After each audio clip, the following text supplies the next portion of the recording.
The answer, past, profound, and wonderful Dharma is difficulty encountering billions of aeons. I now see it, hear, receive, and uphold it. Vow to fathom the Tathagata's true meaning, to liberate all beings. Let's generate the supreme bodhicitta. At the time of supplicating the Guru, we should be respectful and have this mind of veneration. We should silently supplicate the teacher, the Guru, and the Buddha. This is really a reminder to all of you before the actual class. Before the actual class, we would make aspiration for bodhicitta. We are listening to this class to benefit all beings. We need to contemplate that. At the time of making the dedication of merit, you need to contemplate that today all of the merits that I've received and gained through the study of this sutra or shastra, I am rededicating this merit to all the sentient beings of the three realms, of the three existence. At the time of having this particular type of contemplation is really not difficult if you're accustomed to it. But since we're mundane beings, without reminders, you might forget about it. But once you get more accustomed to it and habituate yourself with this, then you should be able to do it at all times. The ones with a sharp capacity would be able to do it at all times, and the ones with middling capacities will be able to make such aspiration and dedication through reminders, and the ones of lower capacities won't be able to do it anyways.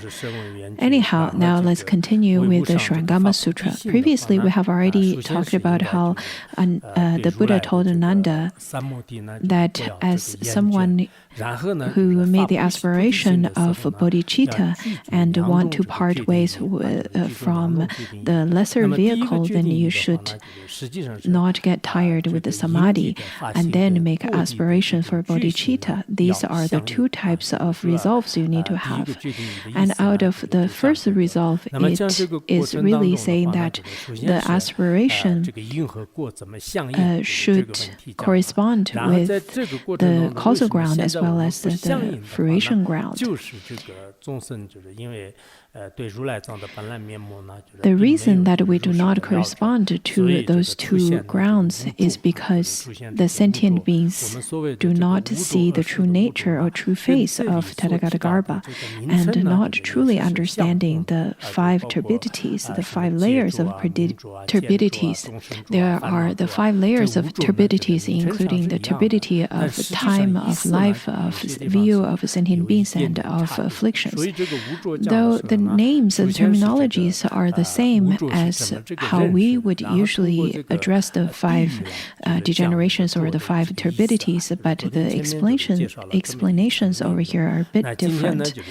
Let us now continue with the explanation of the five turbidities.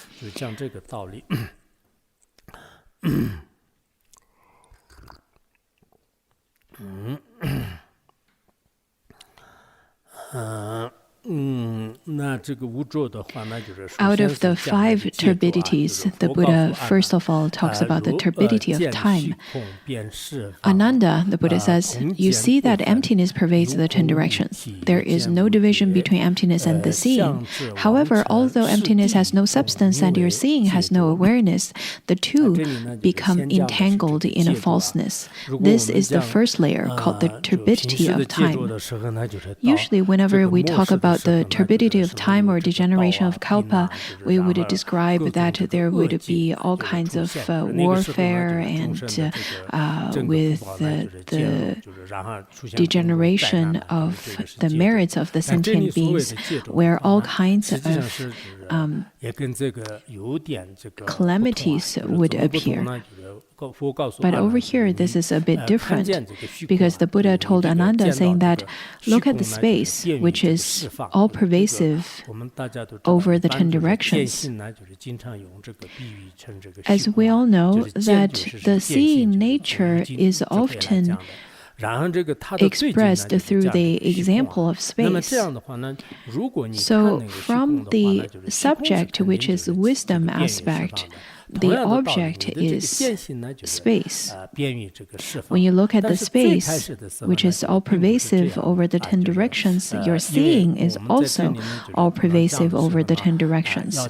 But at the very beginning, it is not like that.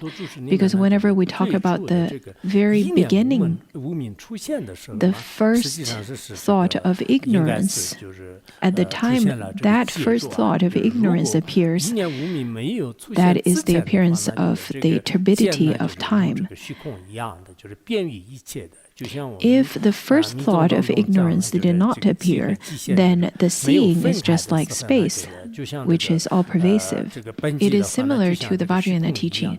Before the ground and the manifestation of the ground separated, the basic ground is just like the space. It does not fall into any of the extremes.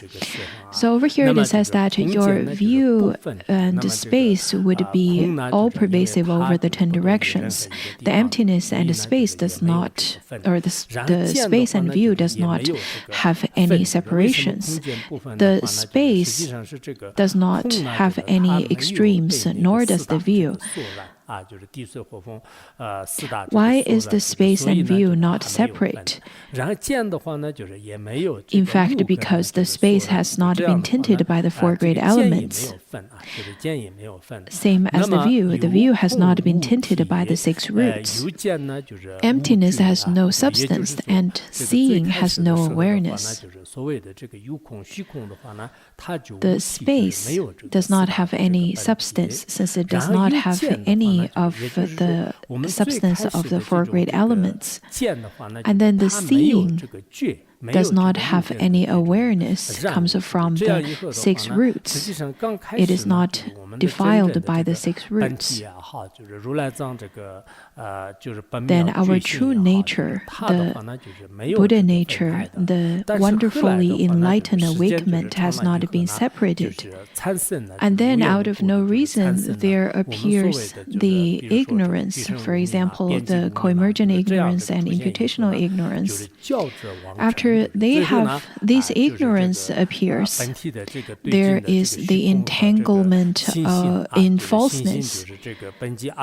That is to say, the space and the nature of mind, which is the basic ground alaya, entangles in falseness and becomes the false thought.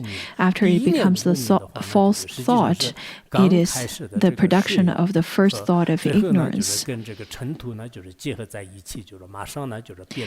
That would refer back to the example of how the water mixes with dust and then forms the turbidity of the water, because at first the water was clean and pure, was clear. It has nothing to do with turbidity, but after someone throw the dust into it, then there is the turbidity, and this is the first layer. It is called the turbidity of time. If we were to refer back to the skandhas, this is a skandha form. According to many commentaries, it points out that it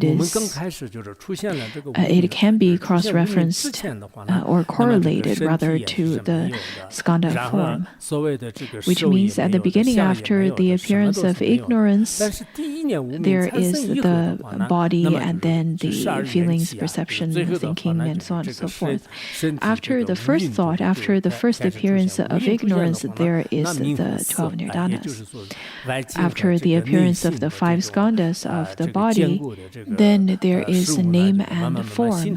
It is to say that the external phenomena and the mind started to solidify, and that's how there's the slow manifestation of the turbidity of time or turbidity of kalpa. It is related to time. The very beginning of the 5 turbidities is the turbidity of kalpa. Why is it named for kalpa? Because at the very beginning of the kalpa, it is the perfection kalpa, and then slowly becomes the kalpa of turbidity. For the same reason, at the very beginning, the sentient beings are not separated from their Tathagata Garbha, their very well perfected, and then there is the manifestation of ignorance, and then slowly there appears the object and subject. So this is related to time, and that is why it is called the turbidity of time or turbidity of kalpa. Now, the second turbidity out of the five, your body appears in full with the four elements composing its substance, and from this, seeing, hearing, sensation, and cognition become firmly defined. Water, fire, wind, and earth fluctuate between sensation and cognition and become entangled in falseness. This is a second layer called the turbidity of views. Now, the Buddha tells Ananda, saying that the body that you have, since the form skandha has already appeared, or you can say, in other words, you have this body which is composed by the four great elements. Since the four great elements, the earth, water, fire, and wind, composed this body. 那么这样的话呢，就是实际上我们的这个身体呢，就是加和四大这个加和以后的话呢 After the four great elements formed this body, then there comes the seeing, hearing, sensation, and cognition.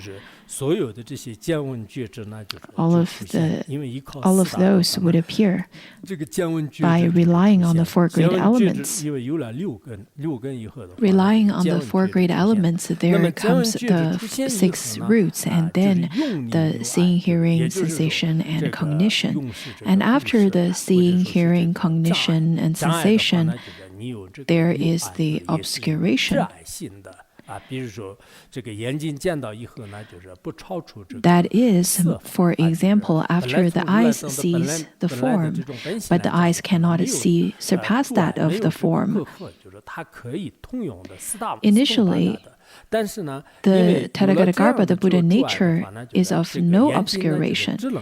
It can penetrate anywhere without any obscuration, but the eyes now can only see form but cannot hear sound. The ears can hear only the sound but cannot taste. Other than that, other than our own perceived objects, we will not be able to understand the others' perceived objects. And then the four great elements, the water, fire, wind, and earth, fluctuates between sensation and cognition and become entangled in a falseness. What does it mean by entangles with our cognition? It means that originally our awareness is as pure as space. There is no seeing, hearing, sensation, nor cognition. There is no such false conception. However, the four great elements would combine, would entangle with the cognition, which means, for example, whenever we have the sensation for water, it is moist, and earth, it is solid, and wind is of movement, and all of those kinds of sensations would connect and entangle and merge with our cognition. After such entanglement, then our cognition will take that as true. The four great elements being entangled with our physical body then creates all kinds of sensations. Let it be suffering sensations, or the joyful sensations, or the neutral sensations. This is called the turbidity of view. And to correspond to the five skandhas, this is corresponded to the skandha of feeling. It corresponds with the skandha of feeling. It is because the skandha of feeling would grasp onto an object. For the same reason, our mind, after being mixed with the four great elements, there is the obscuration, there is the obstacle.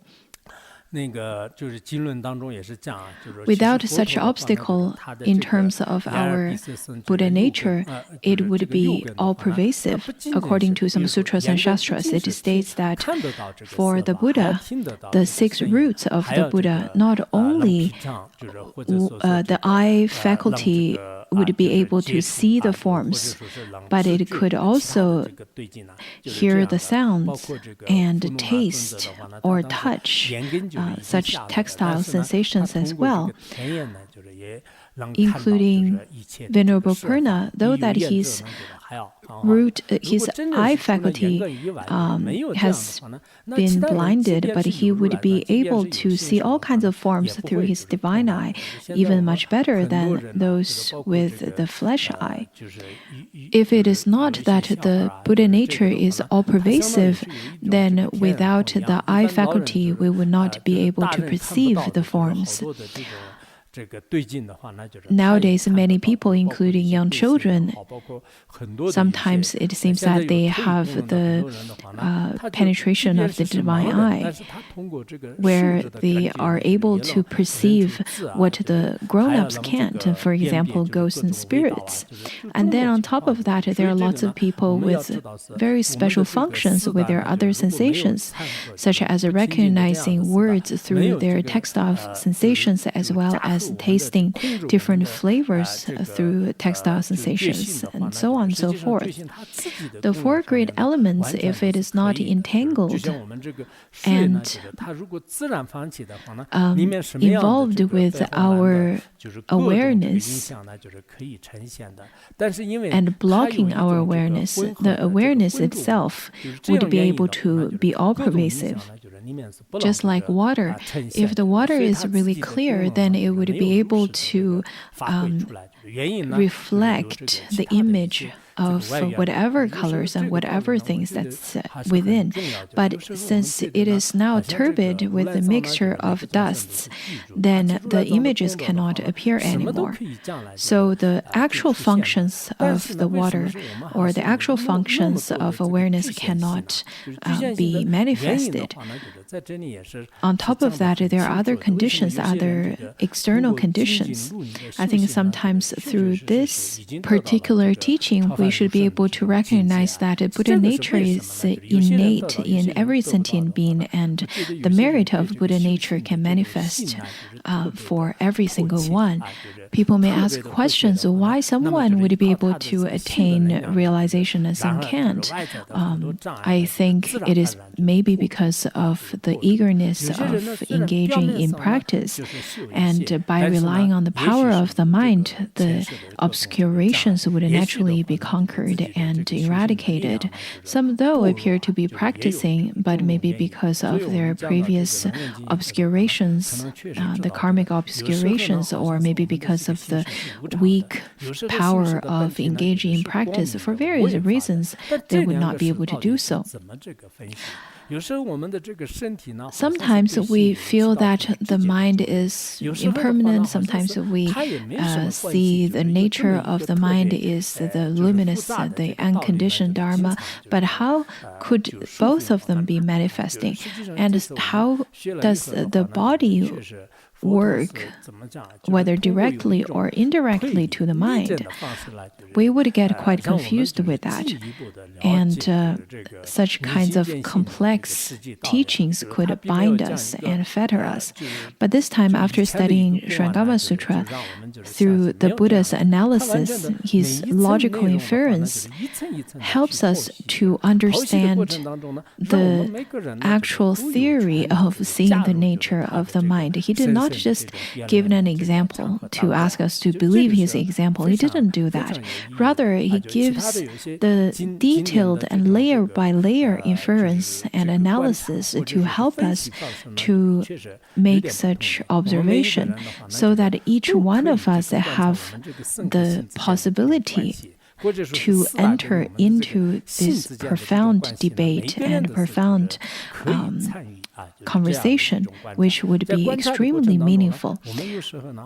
This particular type of observation is very different than the other sutras had presented. Each one of us can make the same observation, and to make the observation of the connection of our body and mind, or the four great elements with our mind. We can all do that. Throughout our own observation and analysis, sometimes we would be able to see the clear, bright sun after the clouds has dispersed, after the confusion has dispersed. Though sometimes we would still be feeling quite confused and feel that we are lost in fogs, but that is truly normal. Look at Ananda. He is such a wonderful practitioner and such a marvelous noble one, but he would weep when he feels wronged and feel that he's quite confused and don't understand. For all of us, we're just mundane beings being wandering in samsara with great negative karmic debt. It's just normal for us not to be able to understand.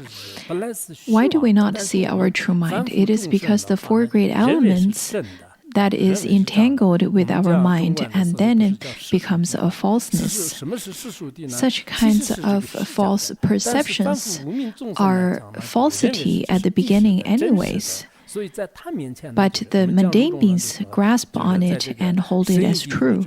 At the time when we studied Madhyamika, we studied the conventional truth. What is conventional truth? It is falsity as well. It is simply perceived as true by the mundane beings.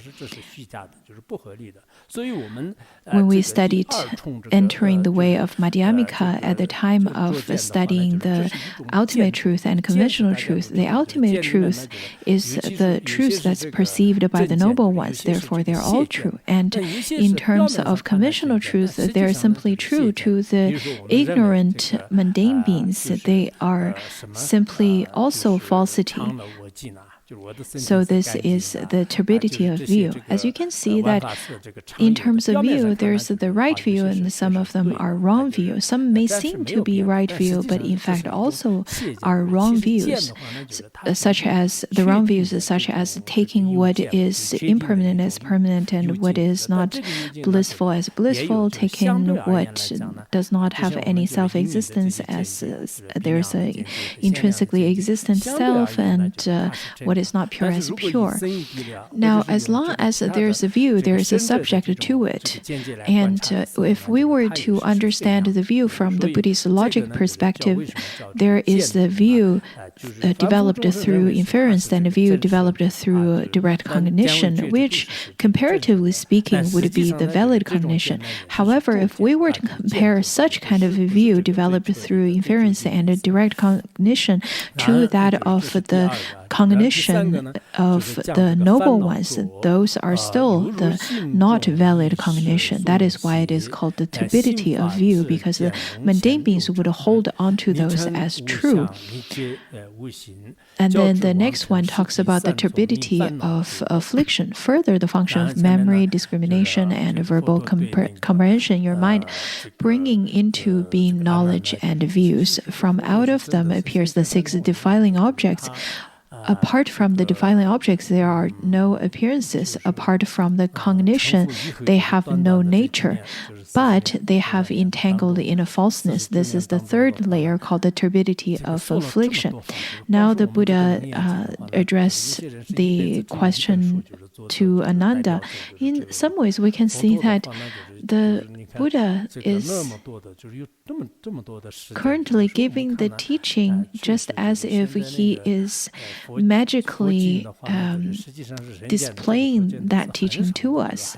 The Buddha, within the 49 years, had given such a grand numbers of teachings, not just the Surangama Sutra. Sometimes there are people, one author would only be able to compose one book in their whole life, but the Buddha gave such wonderful teachings, multiple teachings in his whole life. And I am talking about those teachings given by the Buddha and that is still existent in the human realm and have not included the ones in the celestial realm and the Naga's palace. It feels that the Buddha has been replying the Ananda's questions for such a long period of time. In fact, if we were to engage in the actual studies of the sutras taught by the Buddha, we would be able to discover lots of profound meanings. I think all of us can be considered are considered extremely fortunate and endowed with great merit, because in the past few years we've studied lots of sutras such as the Malakirti Sutra, the Lotus Sutra, the Vajrayana, the Diamond Sutra, and the Sutra of the Medicine Buddha, and the Prajna Paramita, condensed verses of the Prajna Paramita.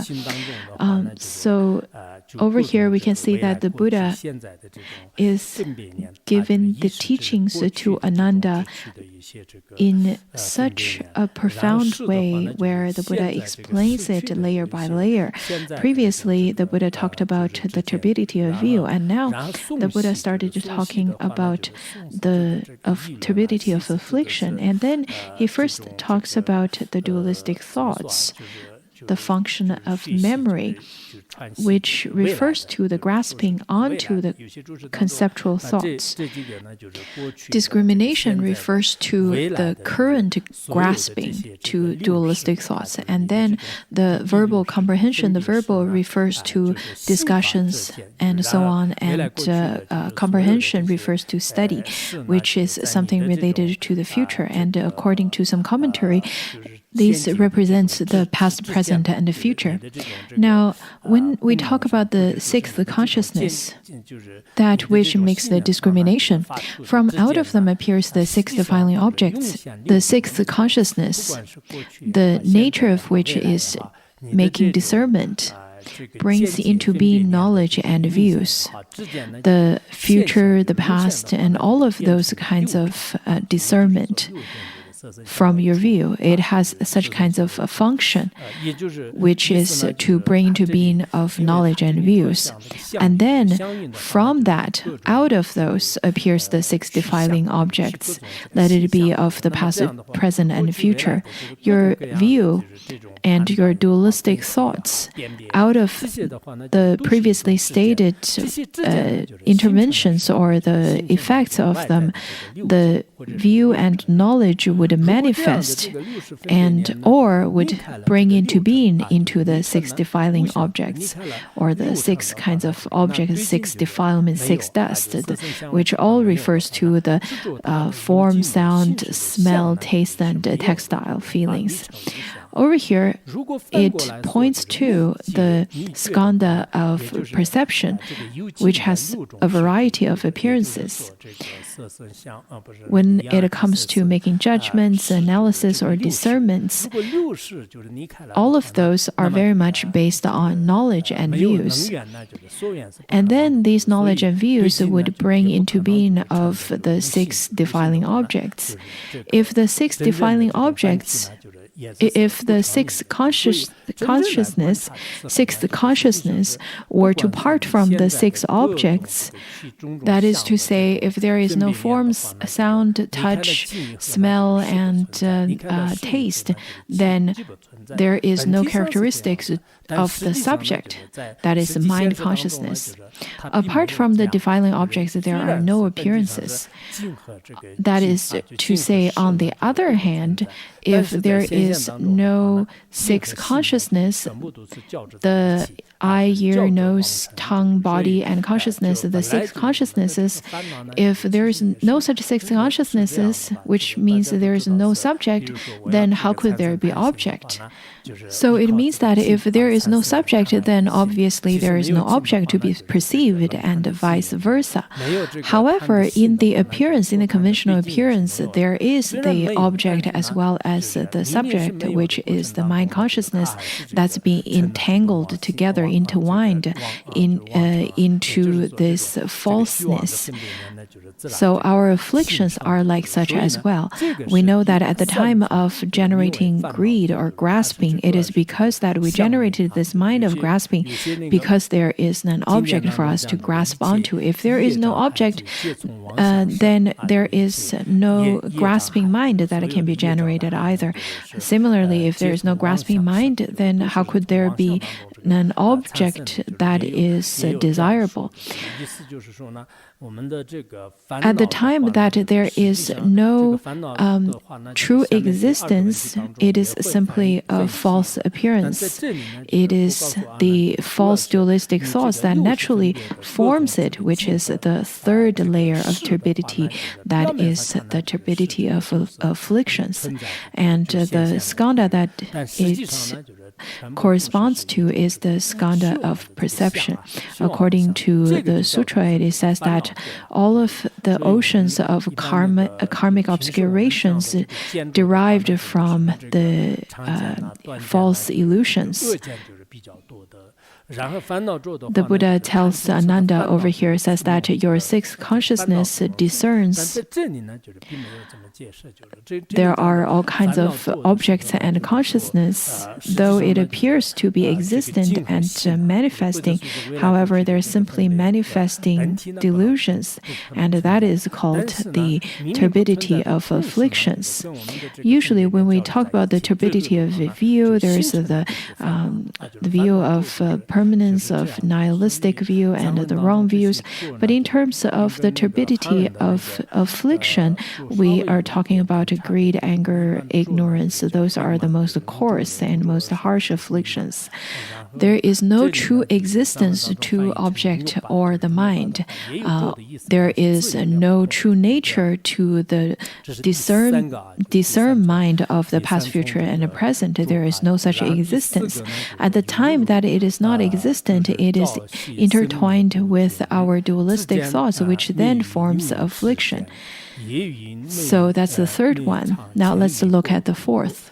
And then day and night there is endless productions and extinctions as your knowledge and views continually wish to remain in the world, while your karmic patterns constantly move you to various places. This entanglement becomes a falseness, which is the fourth layer called the turbidity of living beings. Over here it says that throughout the day, throughout the nights, your dualistic thoughts, your false thoughts, kept on having productions and extinctions without cessation, just like the waves of ocean that is unstopping. The false mind that we have kept on having productions, and there is no stopping to it, just like the ocean waves. All of these knowledge and views, every time we have those thoughts, continuously to wish to remain in the world.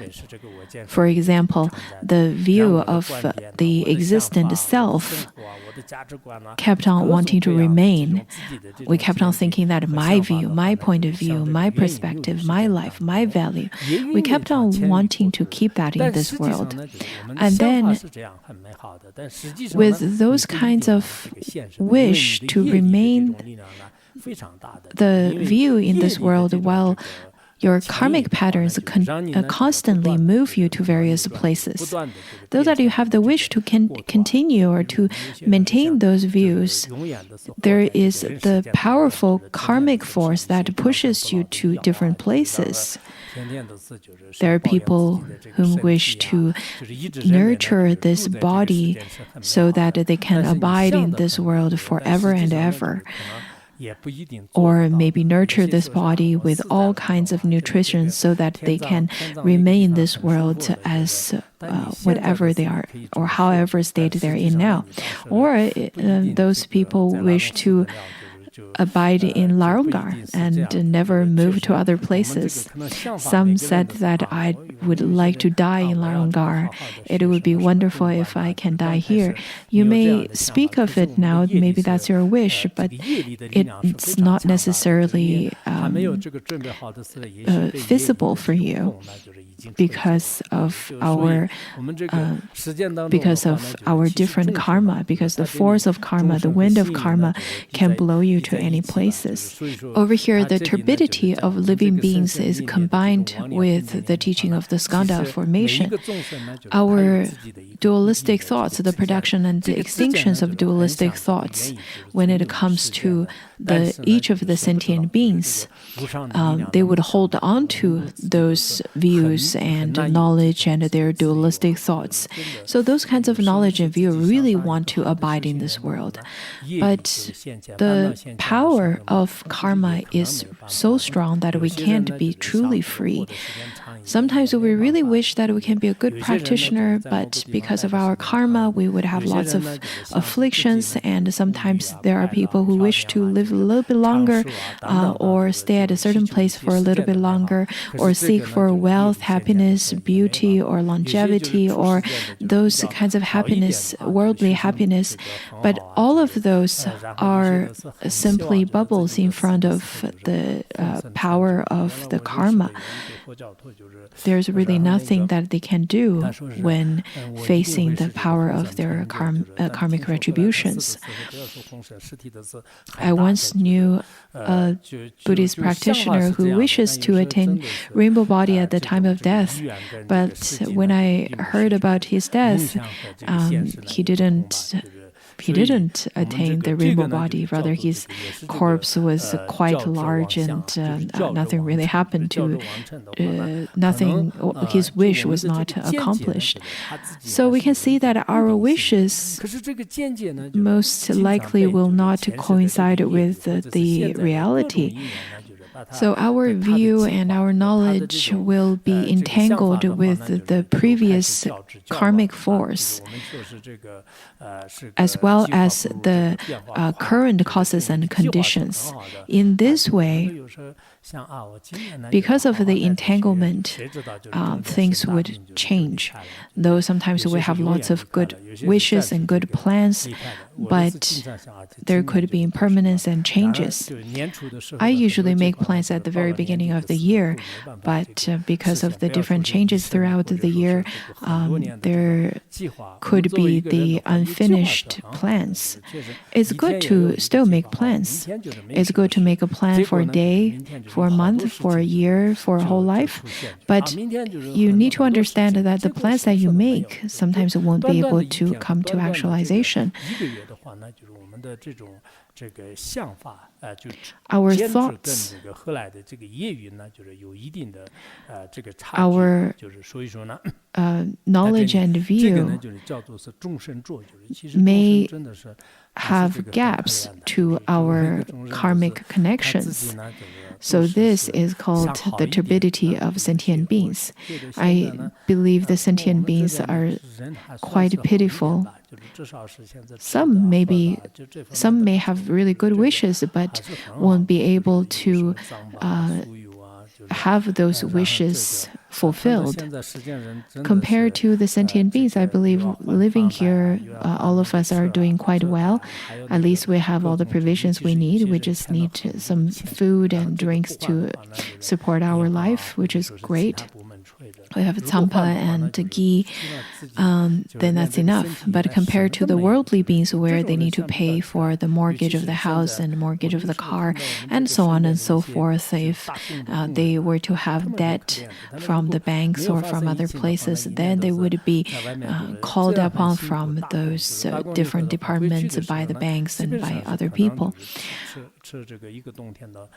On top of that, because of the pandemic, there are workers whom being stranded because of the pandemic, and then they would have to stay at one place under lockdown, and then they would have to pay for the rent where they already don't have money. On top of that, the quarantine nowadays, at many places you need to pay for the fee for quarantine. It's more comfortable to be quarantined at a hotel, but maybe some of the hotels could be cheaper and some could be more expensive. Usually it's more expensive than the other quarantine places, but some of the workers don't have the money to pay for that, and they would suffer a lot. Because of the different causes and conditions of the sentient beings varies. There are very few practitioners whom don't have to worry about their livelihood. And in this day and time, that is considered already something to be happy about. When we look at the changes of this world, our life could very much have many changes in the future because of our karma and because of the differences of our merits. Just look at the people around you. Some people may be very cultured, very talented, and did quite well when they were young, but slowly their life may take a turn of very unexpected impermanence or unexpected changes. Those were taught quite extensively in the words of my perfect teacher in the guiding meditation parts when it talks about the impermanence. So sometimes I do see that there are people whose first half of life and the second half of life are quite different because of unexpected changes.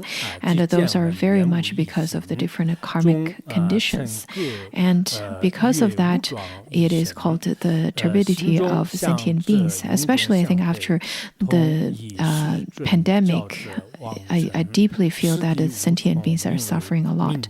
Now, the fifth one, originally your seeing and hearing were not different natures, but a multitude of defiling objects has divided them until suddenly they became different. Their nature have a mutual awareness, but their functions are in opposition. Sameness and difference arises, and they lose their identity. This entanglement becomes a falseness, which is the fifth layer called the turbidity of lifespan. Now, this one corresponds to this turbidity of lifespan corresponds to the skandha of consciousness. The Buddha now tells Ananda that the seeing and hearing, as well as the sensations, they are initially not different natures. The eight consciousness is the main topic over here. The Buddha points out that the seeing, hearing, and the sensations do not have any characteristics within the awareness of Tathagata. However, because of the defilements, all of the previously stated graspings, for example, we would hold on to the forms as seeing and the sounds as hearing. Such kinds of divisions between all of them lead to the differentiations of them. However, their nature have a mutual awareness. Within the nature of them, within the nature of Tathagata, there is no divisions of all of those. But in the conventional sense, in the conventional appearance, in the wondrous manifestations, there are the clear distinctions and differentiations. That is to say that your taste is not the hearing, and your seeing is not the tasting, and so on and so forth. In such a way, the sameness and the difference, such kinds of reference for sameness and difference has already been lost.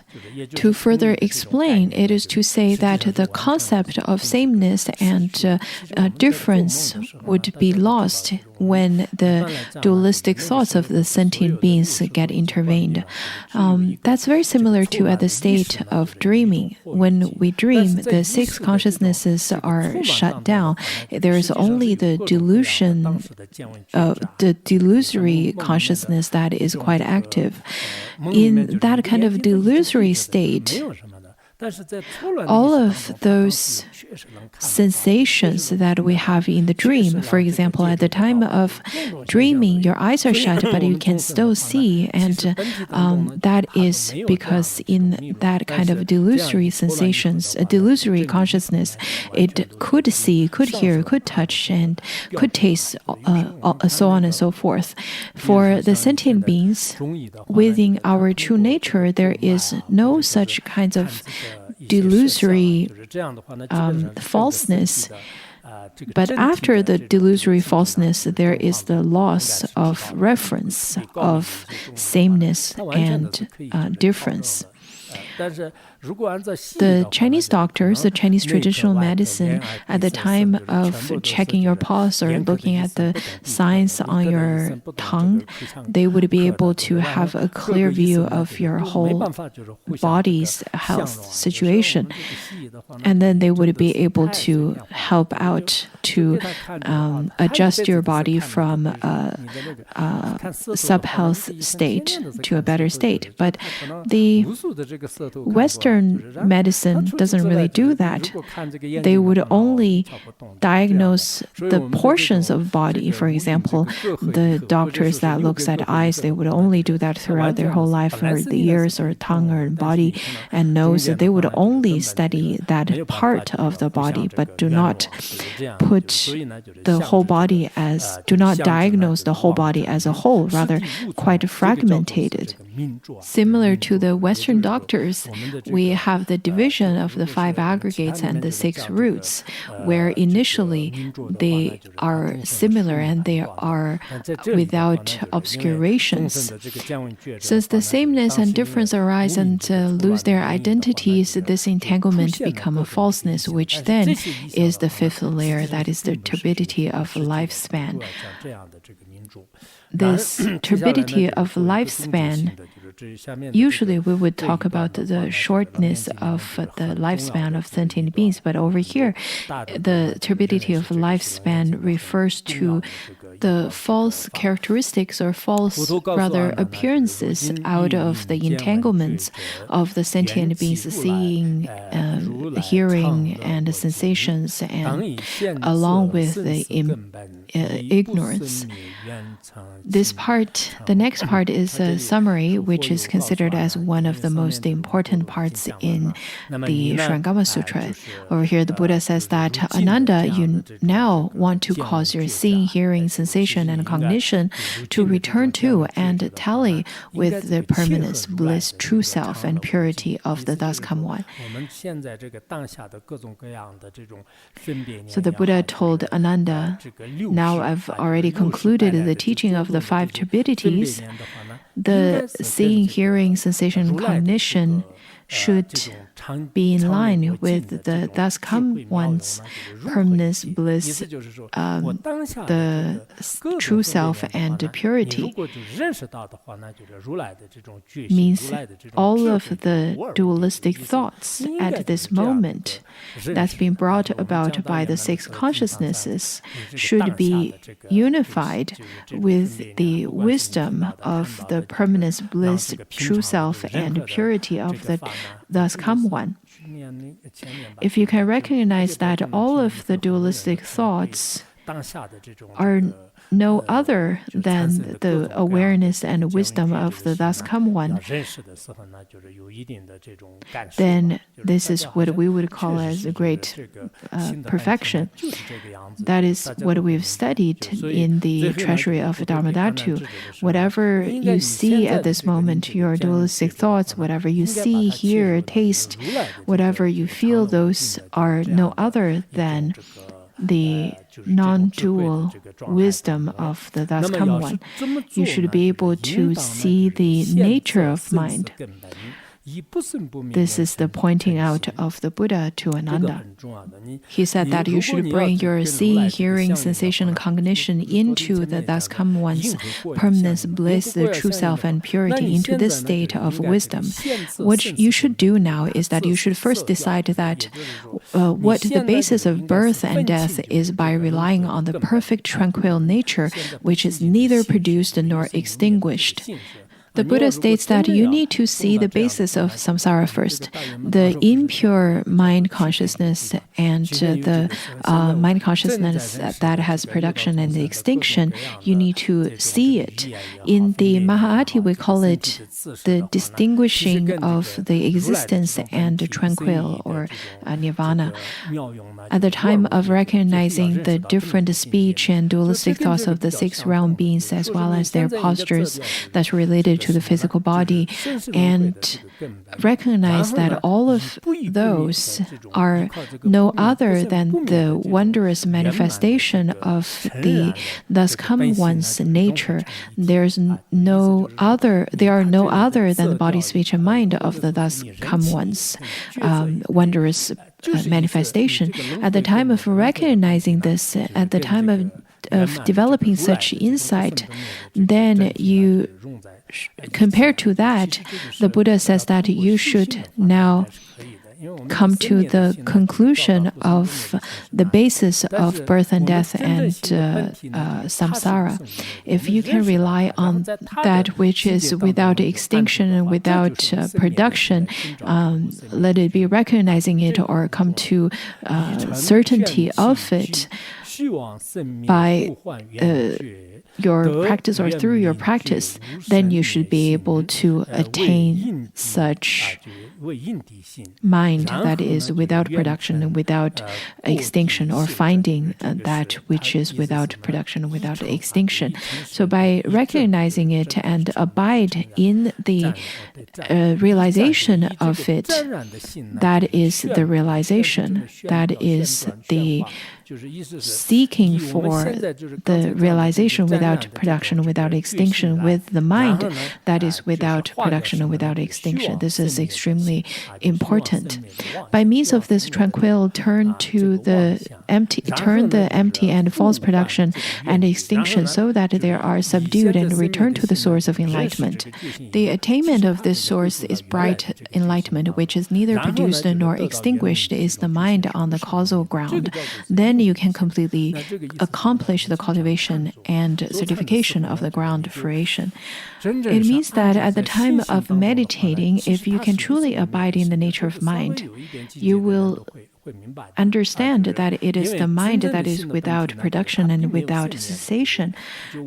This is easy to understand for those of you who have some insights of it. That is the nature, the true nature of mind. It doesn't have birth or death. At the beginning, it may seem to enter into this mind with the method of having birth and death. However, it is with the method of having birth and death to recognize the mind that is without birth and without death. At the time of causal ground, we can definitely practice in such way. This is why it's called the mind of causal ground. Throughout meditating, you should understand, if you can constantly practice in that state of without birth and without cessation, it will naturally manifest. It will naturally appear. At the time of attaining the true fruition of Buddhahood, it is simply seeing it, and that's it. Other than that, there's nothing else.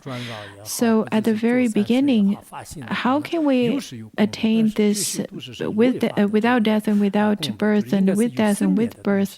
It is quite... How can we enter into that state of without death and without birth?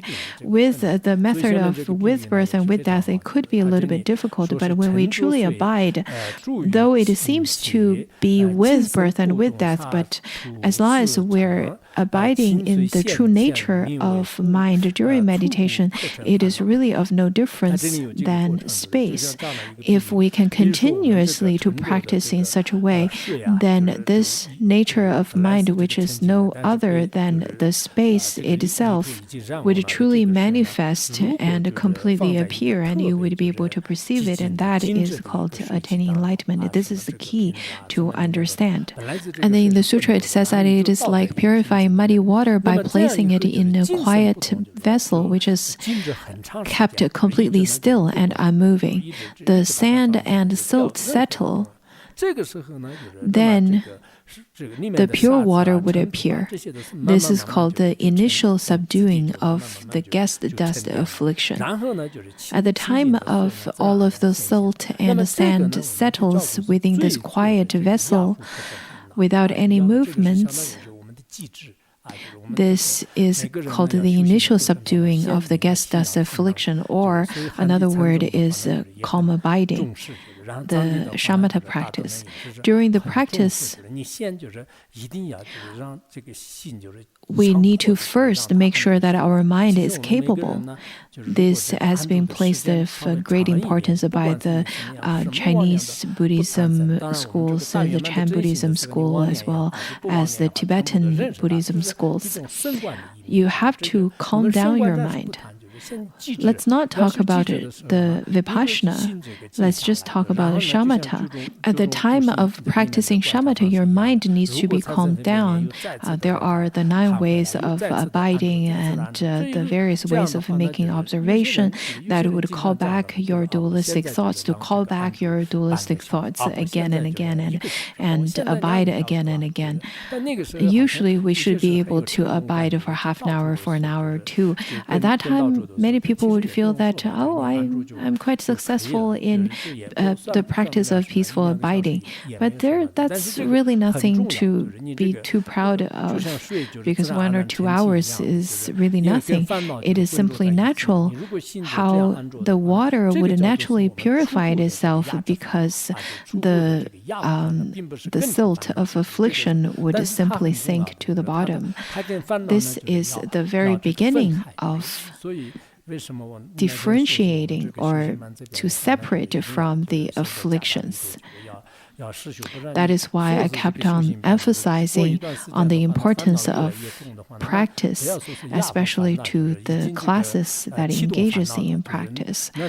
If you do not practice, then after a period of time, you would have more and more severe afflictions. Don't even talk about taming the afflictions. You probably activated the afflictions. In such a way, how would you even call yourself as the practitioners?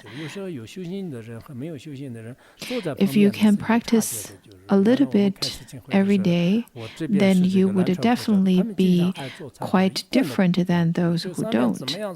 I remember my experience at the World Youth Buddhist Symposium where and when it was held in Thailand, the Theravada practitioners really enjoyed practice meditation, so they don't move at all. They're motionless, but the one sitting on my right is someone who didn't really practice, so he kept on moving. I was sitting in the middle, and it seems that there's a gradation from the movements and to non-movements. I'm simply speaking of the truth that in terms of meditation, I believe we are not that great at it.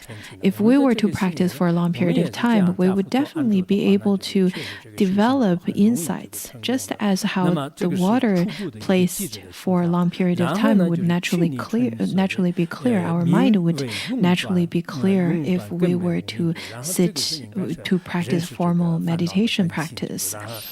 Then the Buddha says that the complete removal of the mud from the water is called the eternal severance of fundamental ignorance. This is the description of the wisdom of vipassana. When clarity is pure to its essence, then no matter what happens, there is no affliction. Everything is in accord with the pure and wonderful virtues of nirvana. At the time of being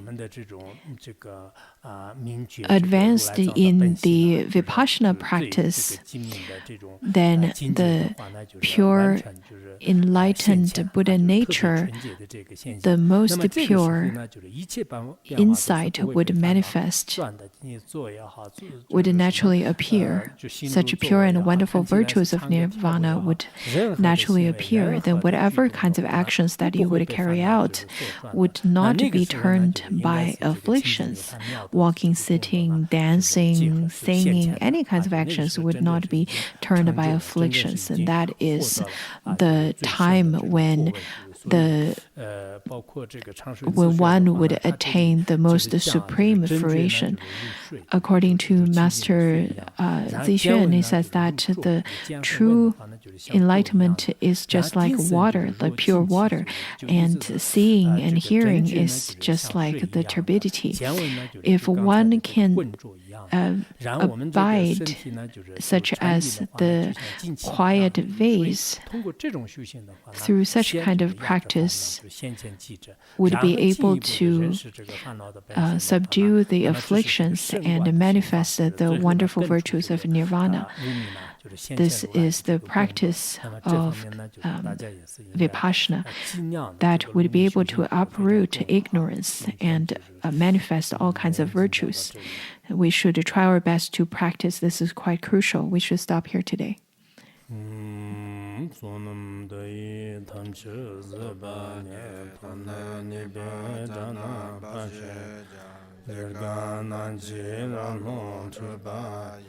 zhibum tsunin zhuwa